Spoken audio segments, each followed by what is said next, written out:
the kind of ecological balance of the landscape versus a moral balance.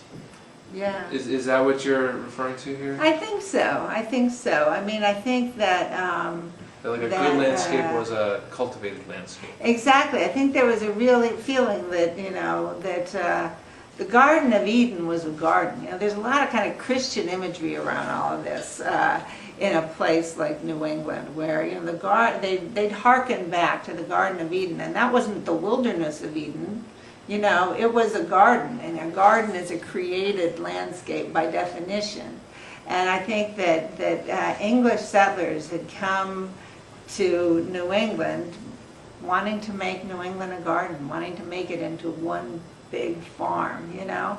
And so there was kind of a sadness to lose that, because that was, you know, a good landscape. Whereas the wilderness, I mean, if you had been in that settler generation coming into a wilderness, I mean, that was a scary, frightening place where there were bears and things were out to get you, and there was no food, and you didn't know how to forage for anything, and people died in that landscape. So you wanted to get to agriculture as fast as you could. So sort of seeing that unraveling, you know, in the late 19th, early 20th century, you know, this was not, these weren't generations that wanted to go hiking up on the long trail quite yet. You know, that was a later thing. That was for the, you know, the really early yuppie types to do that. And so that wasn't something a farmer wanted to go do. They were outside enough, you know, they wanted to go sit in the house and play cards or something at night.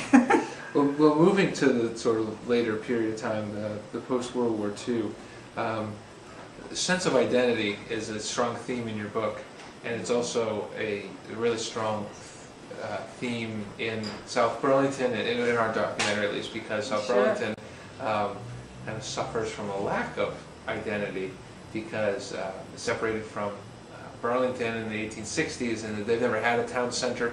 You know, there's no classic, you know, Craftsbury Common or anything like that. It's how in general did the sense of place and sense of identity change for people in Vermont, in the Champlain Valley, in the period after World War II?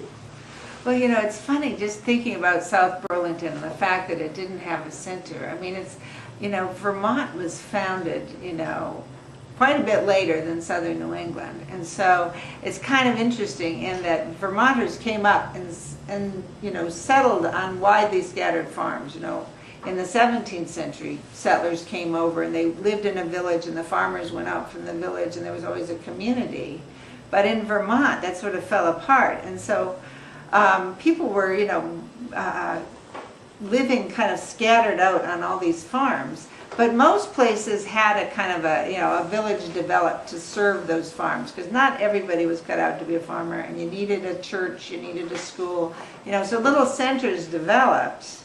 But South Burlington is kind of like a place that fell between the cracks. It's kind of the, you know, it reminds me of these places that were settled by all these widely scattered settlers, but never somehow coalesced into having its own center. And probably, you know, I'm not an expert on its history, but it's probably because there were fewer bigger farms, you know, further apart from each other, and close enough to other centers like Burlington, Heinsberg, Shelburne, that they, you know, were able to get to markets in those places, and so didn't need to develop their own. They had downtown Burlington. Exactly. So they were close enough to be able to go in there. So it's interesting.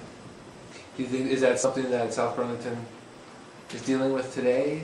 Well, I think South Burlington really needs a center. I mean, when I kind of follow what's happening there through the Free Press, and it's interesting just that they have so self-consciously been thinking about making a center and trying to make a town center. And I think they need it, you know. I think there's enough of an identity because you have your own high school and, you know, your own school system and all that kind of stuff. That gives the place a partial identity. And I think having a downtown would be, you know, a good thing for the community. I mean, I think that there is, you know, because it's one of the most suburbanized places in Vermont, you know, part of being suburban is to be kind of a little scattered and And some suburban communities develop a kind of cohesiveness that makes them almost like a village, and other ones don't. And maybe that would be a nice thing for South Burlington to be able to foster for itself, because there's a lot to be said for community. So maybe